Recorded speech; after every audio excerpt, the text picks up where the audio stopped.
Captain Elias Wren had seen many strange things in his years of service. Alien worlds made of glass, moons that sang, ships the size of mountains, but nothing prepared him for the moment the alien queen asked him to marry her and her sister.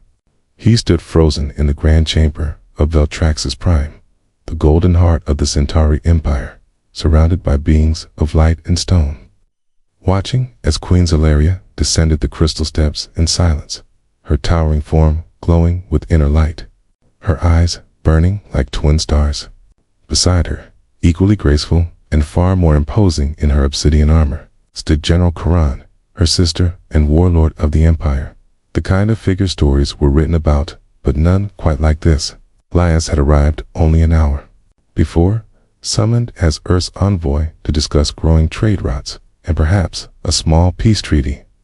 Instead, he found himself standing in a ceremonial circle of fire while the entire Centauri High Council watched in silence. Queen Zelaria's voice, musical and heavy with power, echoed through the hall as she made her formal declaration, calling Elias the Starborn Flame, a prophesied figure from their ancient texts. Someone born on a world of water and sky who would unite the fractured empire and bring balance after centuries of civil unrest. Elias tried to speak, to laugh maybe, thinking it was some grand joke or misunderstanding, but the room remained heavy, expectant. Then, to his greater shock, Karen stepped forward and made a similar declaration, not as flowery as her sister's, but far more direct. "We are two halves of the throne," she said. "You are meant to stand between us, to hold the empire together. I will not let you belong only to her." Elias blinked, stunned, the weight of their words crashing into him like a rogue asteroid. Marry them, both. The Centauri, proud and powerful, were offering more than a union. They were handing him the keys to the most ancient and advanced empire in the quadrant, bound by a prophecy no human had ever heard of. He glanced around, hoping for cameras, a hidden prank, some misinterpreted diplomatic ritual, but the tension in the room told him this was deadly serious. He opened his mouth to object, to explain that humans don't just accept proposals from alien queens within 5 minutes of arrival, but before he could speak, the doors behind him sealed with a soft, final hiss. The High Council rose. Top. Queen stepped closer. Kran stood with arms crossed, daring him to object. A ceremonial AI sphere floated toward him and whispered, "The ritual has begun. You must respond." Elias felt sweat bead on his neck. He was a soldier, a pilot, and a diplomat, but he wasn't trained for this. He looked into Zelaria's ancient eyes, then into Karan's unblinking gaze, both unreadable, both deadly, in their own way. "Can I think about it?" he asked, his voice dry. The sphere pulsed. "Such hesitation is not traditional," it said, but didn't elaborate. A low, rhythmic hum began in the chamber, like the sound of gears turning in some enormous cosmic machine. The ground beneath his boots vibrated. "What happens if I say no?" Elias asked, trying to sound calm, though his fingers twitched toward the communicator in his coat. The AI orb paused. "Toi, complicate relations," it said. Akana's hand rested on the hilt of her curved blade. Zelaria's smile didn't fade, but it seemed to sharpen. Elias took a deep breath, aware of 1,000 eyes watching, waiting.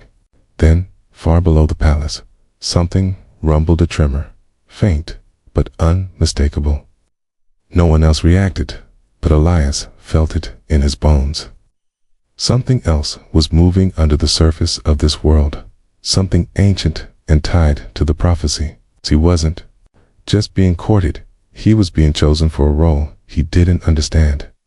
And someone or something was watching from beneath the stone. Elias straightened his coat, heart pounding, and forced a smile. "Well," he said, "this is going to be a weird day." Elias Wren woke up the next morning in a room far too grand for comfort. Walls made of living crystal that shimmered with soft blue light. the ceiling shaped like the night sky of Veltrax's prime, complete with moving stars. And yet, he didn't feel like a guest. He felt like a carefully watched artifact in a glass case. The moment he stirred, the round AI drone named Lux blinked to life and floated to his side. Its tone dry as always, announcing, "You are scheduled for a morning audience with Queen Zelaria. Breakfast with General Karen and a language lesson from the Royal Archivist, assuming you do not try to escape, which I must remind you is statistically unwise." Elias groaned, sat up, and muttered, "I didn't agree to any of this." But Lux was already projecting his schedule into the air like a glowing chain of golden bars, unbreakable and firm. He tried to activate his wrist communicator, hoping to call his ship or send a message back to Earth, but it only buzzed softly. Jammed or deactivated, another reminder that, proposal or not, he was not free. When he left his chamber, 2 tall Centauri guards flanked him without a word, their armor humming slightly, eyes hidden behind glowing masks. They didn't speak, but they didn't need to. The message was clear. Go where we take you. Do not wander, and do not try anything foolish. During breakfast in the War Garden, where trees grew upside down and glowed from within, Karen sat across from him, armored even while eating, slicing alien fruit with military precision, and she asked him point blank, "Do you intend to accept our proposal, or are you wasting our time?" He tried to deflect with humor, but her expression remained cold, unreadable, like the steel edge of a blade. She didn't threaten him directly, but her words were sharp. "Veltraxis does not offer twice, and the stars do not wait forever."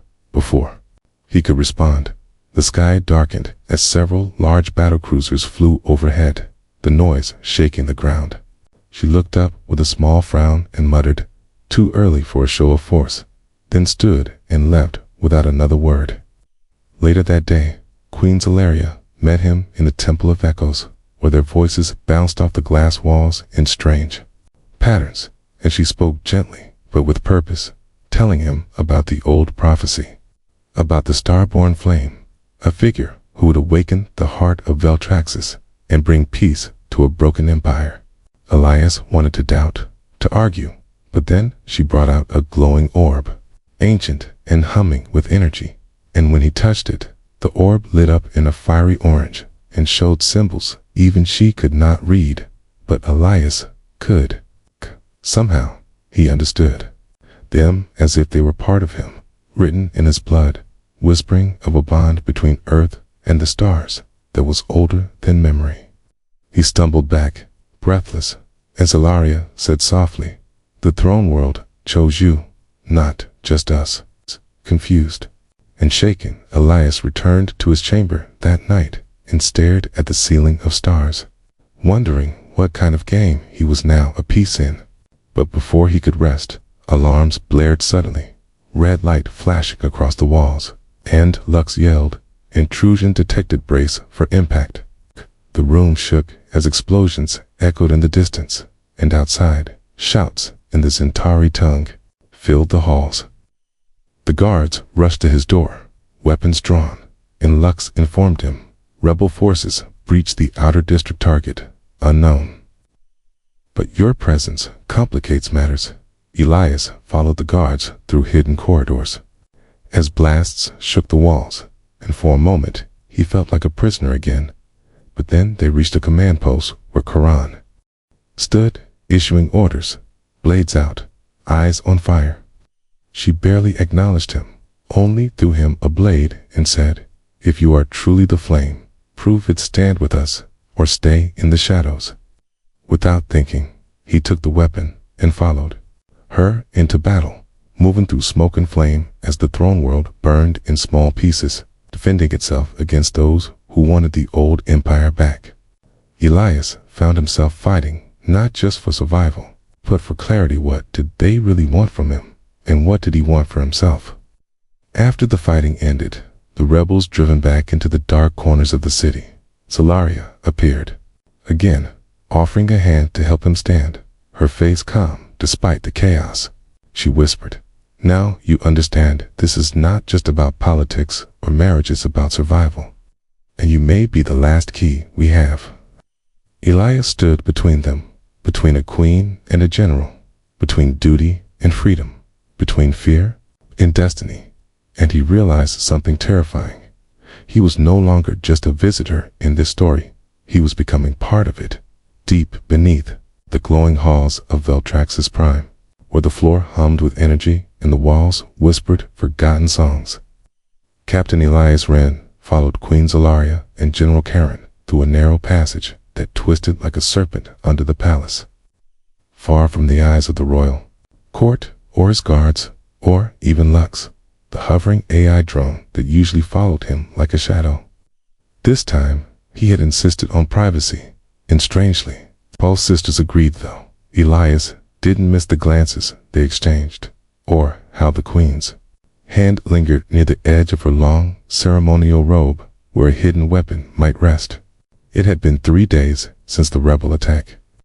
3 days since Elias had touched the glowing orb that only responded to him, and 3 days since the voices in his dreams began to whisper things that made no sense, words in languages he shouldn't understand, images of ancient cities made of starlight, machines that bled fire, and a throne burning in silence at the center of a hollow world.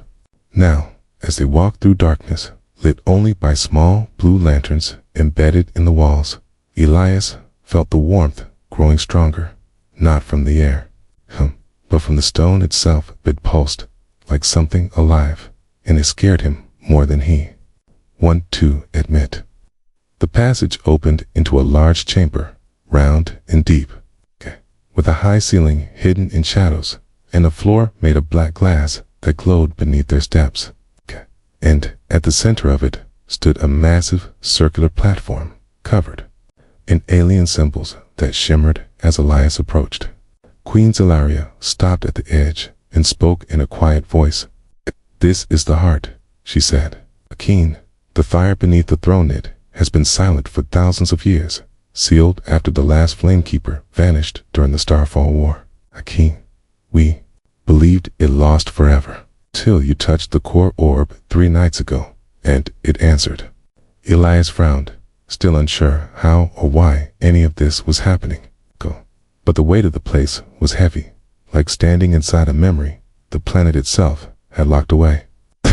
Karan stepped forward and placed her hand on a smaller console to the side, and with a loud crack and a low groan, the platform began to shift, folding like a blooming flower to reveal a long staircase spiraling down into the unknown, each step lighting up with fire-range light as they descended.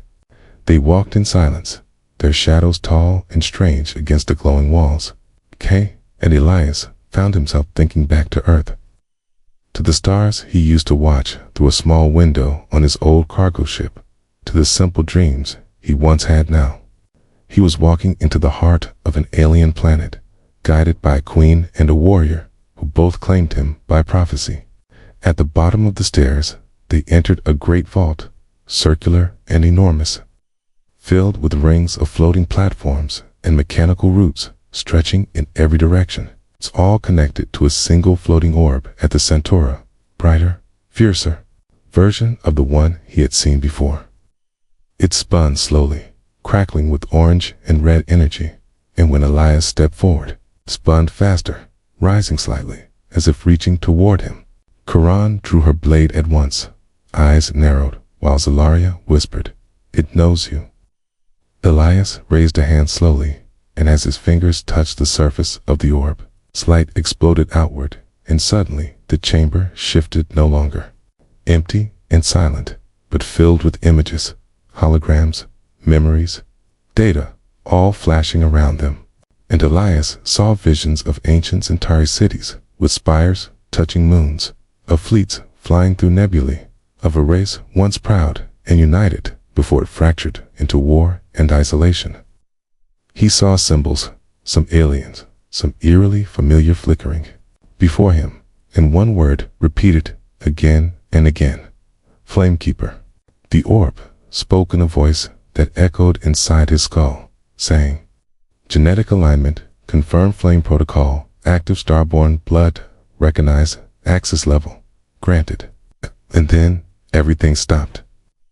The orb dimmed, the images vanished, and Elias fell to his knees, breathless, his body shaking not from fear, but from the weight of what he had just seen.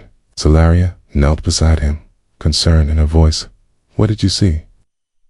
And Elias looked up slowly, his voice hoarse. "I saw your past, and maybe our future, I think. I think humans came from Heror, somewhere connected to here. We're not just visitors to this galaxy, we're part of it." Karen lowered her blade, her expression unreadable, and asked, "Then what? Is your role in this now?" But before Elias could answer, the entire chamber shook violently, and a harsh alarm echoed through the walls, low, grinding sound like stone tearing itself apart. The orb pulsed red, and Lux's voice suddenly cut through the air from above. Even though he wasn't supposed to be there, emergency detected, planetary core destabilization in progress source, unauthorized breach at southern access tunnel. Karen's face hardened, her tone urgent. "The rebels. They've found a way into the system. We must seal this chamber and evacuate the palace." But Solaria shook her head, eyes still on Elias. "No, he must finish what he started, or the throne world will not survive the next shift." Elias looked at the spinning orb, now pulsing with red light, and felt it pulling at him not physically, but mentally, as if asking him to do something, to become something. The queen explained quickly that the heart could only be stabilized by someone who had the Flame Keeper signature, someone who could bond with the core, not just command it, but become part of it, and only Elias had shown signs of that link. But the process wasn't safe, it had never been meant for humans. And even the original Zentari Flamekeepers had often died young, consumed by the energy they controlled. Elias stared at the orb, then at his own hands, and said, "If I do this, I could die. Or worse, lose who I am." And Solaria replied, "If you don't, we all die this planet, our people, and the hope of any peace between our kind." For a moment, time seemed to pause, and then Elias stood up slowly, wiped the sweat from his brow, and took a deep breath. "Tell me what I have to do." And as Quran activated the controls and Solaria recited the ancient binding code, Elias stepped forward into the light of the core, letting it surround him like fire, letting it dig into his thoughts, his memories, his fears, and, for a moment, he wasn't sure where he ended and the throne world began. The orb filled his vision, and voices, millions of voices, rushed through his mind. Some speaking, some screaming, all trying to be heard. He felt the cold of space, the heat of battle, the love of lost civilizations, and the silence of a dying sun. And in the middle of it all, he felt a choice. Not a command, not an order, but a simple question offered by the core. "Do you accept the fire?" And Elias, with no way back and everything at stake, whispered, "Yes." And the orb responded with a wave of energy that shook the chamber, rising into the sky above, through the palace, through the crust of the planet, like a beacon.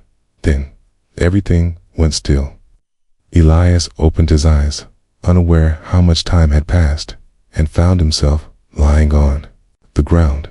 The orb now quiet and dim, the chamber still. The quake stopped. Solaria and Charon rushed to him, both speaking at once, but he could only hear the silence in his own head, silence that wasn't empty, but full of potential. He had changed. He wasn't sure how yet, but he could feel it in his heartbeat, in the way the floor no longer just supported him, it listened. And as the sisters helped him to his feet, the orb pulsed once in deep orange and displayed a final message in a language they all could understand. "The flame has returned." Elias Wren stood in the high chamber of Veltrax's prime, his skin still tingling from the moment he bonded with the core, and though his breathing was steady and his eyes clear, he felt different, as if some part of the planet now pulsed quietly inside him. Queen Zelaria watched him closely, her face unreadable, but her eyes burning with questions she hadn't yet asked, while General Karin, still wearing her armor like a second skin, paced at the edge of the glowing platform with impatience in every step. The core had gone silent since Elias touched it, but something had changed. Every system in the throne world responded faster. The defenses hummed stronger. The skies above shimmered with a new power flowing from the depths of the heart, and the ancient machines that lined the halls had begun to stir after centuries of silence. The throne world was waking up, and the first voice it had answered in generations had been his, a human's. The moment the core stabilized, Lux had reported that the seismic disturbances across the crust had vanished. The rebel communications hub had collapsed under its own feedback, and most importantly, a signal had been sent from Veltraxis to the old relay beacons scattered across the stars, relays that hadn't activated in 1,000 years. Whatever Elias had triggered, it wasn't just local act, it was galactic, and now the rest of the galaxy would know the flame had returned. But while some might see it as hope, others would see it as a threat. Zelaria led Elias back through the crystal halls in silence, stopping only when they reached the royal observatory where the star map floated above them like a sea of light. And she spoke softly but firmly. They're coming, old empires, rival houses, forgotten enemies.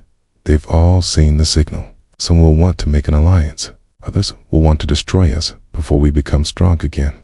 Elias said nothing for a moment, watching the glowing orbs blink across the map, representing ships and worlds and unknown dangers. And then he asked, "So, what's the plan?" Karan, who had just entered behind them, answered before the queen could, her voice sharp as a blade. "We fight, we prepare, and we use what's left of the old defense network to hold them off."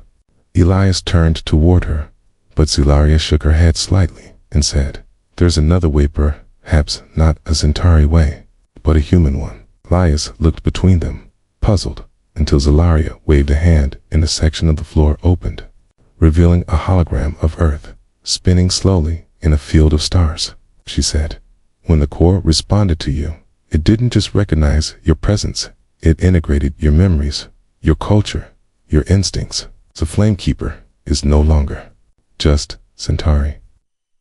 It is also a human, and that gives us something we've never had before, the ability to think beyond tradition." Elias realized what she meant before she finished saying it. "You want me to propose a solution no Centauri would think of? Something that could prevent war? Maybe even bring unity?" And she nodded slowly. Karan crossed her arms and added, "But the solution must be strong. It must make our enemies hesitate, not pity us."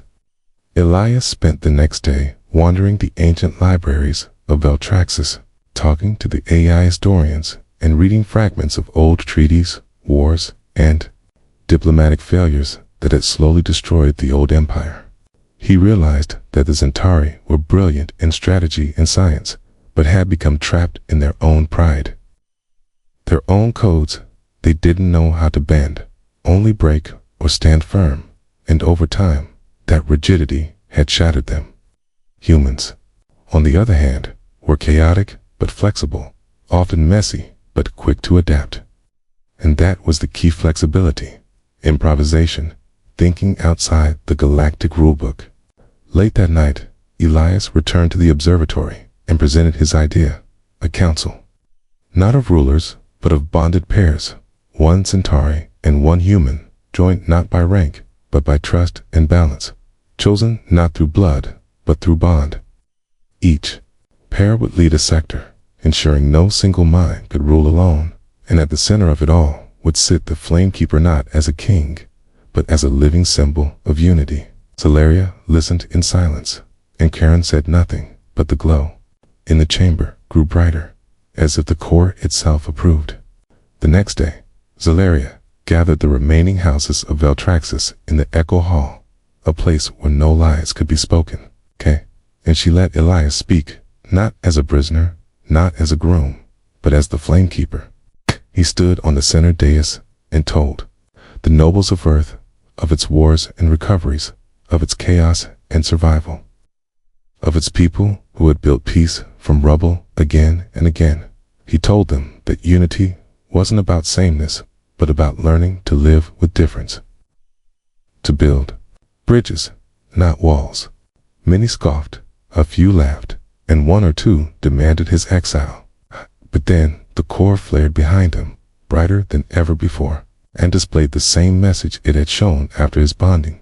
The flame has returned, and suddenly the room went silent. Elias's plan was put to a vote, the first vote held on Veltraxis in 5 centuries, and while not everyone agreed, enough did to begin the shift. But even as the plan took shape, darkness moved beyond the stars. An old warlord, known only as Vrex, thought dead, had intercepted the core signal, and his fleet had begun its slow approach toward Veltraxis, carrying weapons forbidden by ancient code and powered by technology stolen from fallen worlds. As Elias walked through the quiet halls that evening, Keys Lux floated beside him and said, "Your solution has given hope, but hope always invites opposition. The galaxy will not change quietly," and Elias knew it was true. His next challenge wouldn't be making peace with the nobles or convincing Zalaria's council. It would be facing the firestorm coming from beyond the edge of known space. And somewhere deep inside, the core pulsed again, warm and steady, as if whispering, "Prepare." The sun over Veltraxis Prime rose red, casting long shadows across the ancient towers as ships circled in low orbit, carrying both fear and hope in equal measure. For today was the day the United Council would either hold or collapse under the weight of everything Elias Wren had built since awakening the core. Inside the sky chamber, high above the palace, the newly formed council gathered for the first time, a mix of Centauri nobles, soldiers, scholars, and carefully selected humans from the Earth Alliance fleet, each standing beside their chosen partner, bonded by trust or purpose, not birthright or status. And at the center stood Elias, the Flamekeeper, his body still marked with glowing veins of orange from his connection to the heart. A living reminder of the Throne World's awakening, but tension filled the air like static before a storm. Despite the agreements, despite the votes, despite the promises of peace, a dark shadow loomed just beyond the outer rim of their star system, where Vrex's fleet approached with silent precision, its numbers growing by the hour, each ship black as night, powered by a dead civilization's forbidden technology and driven by one goal: destroy the throne world and silence the flame forever. Zalaria stood tall beside Elias, her voice calm but firm as she addressed the council, saying that the core had chosen to awaken now for a reason, and the Flamekeeper was the key to either uniting the galaxy or watching it burn again. And her words carried weight, but fear still clung to the chamber's edges like smoke, especially when news came from Lux that Vrex's lead ships had bypassed the outer listening posts and were now within the range of the ancient planetary defenses. General Karan immediately ordered shields raised, canas armed, and fighters deployed, but Elias raised a hand and said, "No, Cana." And when all turned toward him, questioning, doubting, Cana said, he continued, "If we fight first, we become the thing we feared. He expects fear, not reason. We must try one last time to speak, to show strength, not just in firepower, but in choice." And though Karan's jaw tightened, she said nothing, and after a moment, Zalaria gave a slight nod. Message was sent, simple, clear. We offer parley under the stars, neutral ground, one ship each. No weapons speak before you strike.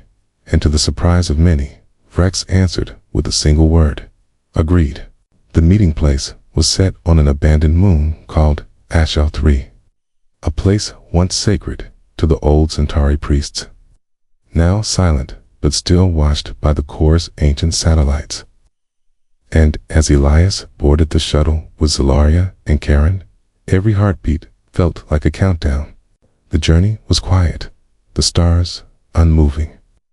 But Elias's mind raced with doubts. Would Rex be reasoned with? Or was this just a trap?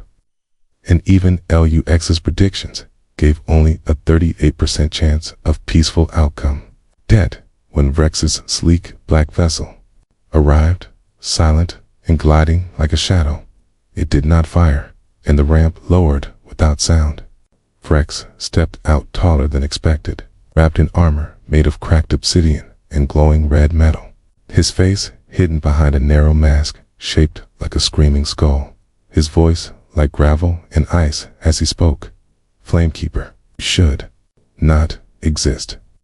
Elias met his gaze and replied, Yet I do want. I'm not here to beg for peace.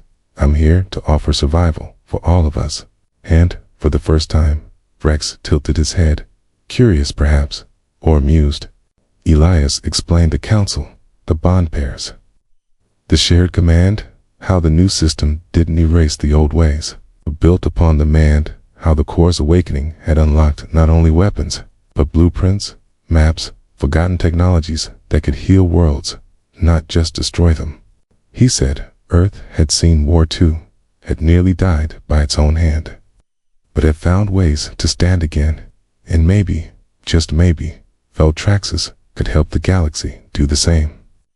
Rex remained silent for a long moment, then removed his mask, revealing a face scarred by radiation and time, eyes burning with loss and rage, and he said, My world was forgotten by your empire left to die in silence. And now you expect me to trust the child of the very system that destroyed us. Elias didn't look away, didn't flinch, and answered simply, No, I expect you to choose what comes next. Revenge ends in ashes, always has but unity. That's something we've never tried. And he held out his hand, not as a ruler, not as a soldier, but as a man trying to break a cycle older than most stars. There was a silence that felt like eternity, and then Rex turned away, walked back to his ship, and said nothing, no attack, no deal, just silence. Back on Veltraxis, the council waited 4 hours, shields at full, fighters in position, but the attack never came. Instead, a message arrived from Rex's fleet. We will watch. We will not join, not yet, but we will not strike. And while many cheered, others warned that the threat still lived, just delayed. Elias knew this was only the beginning. There would be more like Rex, more who feared change, more who clung to old hate. But he also knew this moment had shifted something, had proven that the new path wasn't just a dream. The core pulsed gently beneath the palace, warm and alive. And when Elias walked through the gardens that night, the stars above seemed just a little brighter, as if the galaxy itself was waiting, its breath held, to see what the Flamekeeper would do next. The days that followed the standstill with Rex's fleet felt like a deep breath held across the galaxy. And while Veltraxis Prime remained untouched by war, the people knew the peace was fragile. A crystal bridge stretched across an old canyon of fear and fire, and Elias Wren, now fully accepted as the Flamekeeper by both human and Centauri alike, could feel the weight of it pressing down on him like a slow tide, unseen but always present, though the council had taken form. Though bond pairs from both Earth and the Throne World had begun to spread across the allied systems, bringing word of the new unity, trouble stirred beneath the surface, whispers in the shadows, coded messages, intercepted by LUX, warnings of something else awakening, not a fleet, not an enemy army, but a forgotten force locked away in the deeper layers of the core's ancient memory, something even the Centauri queens did not understand. Elias spent hours in the heart chamber, watching the glowing threads shift, speaking softly to the systems, now half alive with his presence. And each time, he caught glimpses, broken fragments, of old warnings, routines, too corrupted to speak clearly, phrases like fail-safe breach, overheat cycle initiated, and core sentience rising. None of which made any sense until the night the heart itself pulsed violently, sending a shockwave through the palace and triggering a full lockdown. Red lights flashed through the crystalline halls. X's voice filled the sky domes with urgent calm, declaring a Phase 2 activation had begun, something no one, not even the throne's oldest archives, had ever mentioned. Leas rushed into the main chamber, where Zalaria and General Karan waited beside a glowing sphere of unstable light, and from within it rose a shape not human, not Centauri, but something in between, a figure made of data and memory, eyes like twin stars, speaking with a voice that echoed in every mind at once. The Flamekeeper has awakened the last protocol. The rebirth phase must begin. Kat itself, Solari, the last remnant of the original creators of the core, older than the Zentari, Korea even than the throne world, a guardian intelligence sealed away to prevent its knowledge from being misused, and now, sensing Elias's bond and the return of unity, it had chosen to reveal itself. But it came with a warning. The core had begun to burn too brightly, drawing not only power but attention far across the galaxy.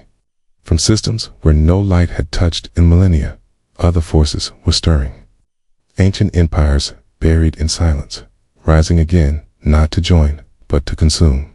Elias asked what could be done, and Solari said simply, the core must evolve, and with it, all who follow its flame. Evolution meant unlocking the last firewall, a barrier that kept the throne world's consciousness bound to its systems. But doing so would risk total integration. Elias completed the bond. He would no longer be fully human, but something else, a living bridge between machine, memory, and man. The council was divided. Some feared it, others begged for it, and Elias stood at the center, caught between loyalty to his people and the silent song of the core growing louder inside him each day. Zalaria, torn between her duty and her heart, told him she would follow whatever choice he made, even if it meant letting him go. And Karan, ever the soldier, said, if you do this, don't do it to save us, do it because you believe in what comes after. The decision came at dawn, when the first of the outer systems sent warnings of new threats appearing in deep space ghost fleets, dark signals, strange anomalies, unlike anything recorded, all converging on Veltraxis, as if drawn by the flame itself. Elias walked into the heart chamber one final time, his steps slow but sure, his mind clear even as fear gnawed at the edges. And he placed both hands on the central pedestal, whispering not a command, but a promise. If the flame must burn, let it burn through me. The light exploded outward, pure and silent, and for a moment, time seemed to stop across the planet. Across every allied ship, every mind felt the change, the sudden pulse of understanding as Elias became more than human, more than Flamekeeper. He became the flame itself, not a ruler, but a guide. His voice, now part of the systems, his presence, stretching across the bond network like fire across dry grass, warming, connecting, calling. With the full power of the core unlocked, the ancient defenses activated shield webs unseen for centuries flared to life. Hidden satellites emerged from distant moons, and forgotten allies, long in hiding, responded to the signal with tentative hope. The threats in the void slowed, hesitated, as if unsure now that the flame they sought to devour had become a beacon, not just of power, but of purpose. And in the weeks that followed, Elias, now speaking through Solari's form, led the first full assembly of the Galactic Concord, a union of species and systems built not on fear, but on shared survival, shared fire, and even Vrex, sent alone. Ambassador, not in chains, not in defiance, but in curiosity, willing to listen. Peace was not won in a single day, and threats still lurked beyond the stars. But the throne world now pulsed, not with silence, but with song, harmony of worlds bound by a choice, a sacrifice, and a human heart that had dared to touch the flame.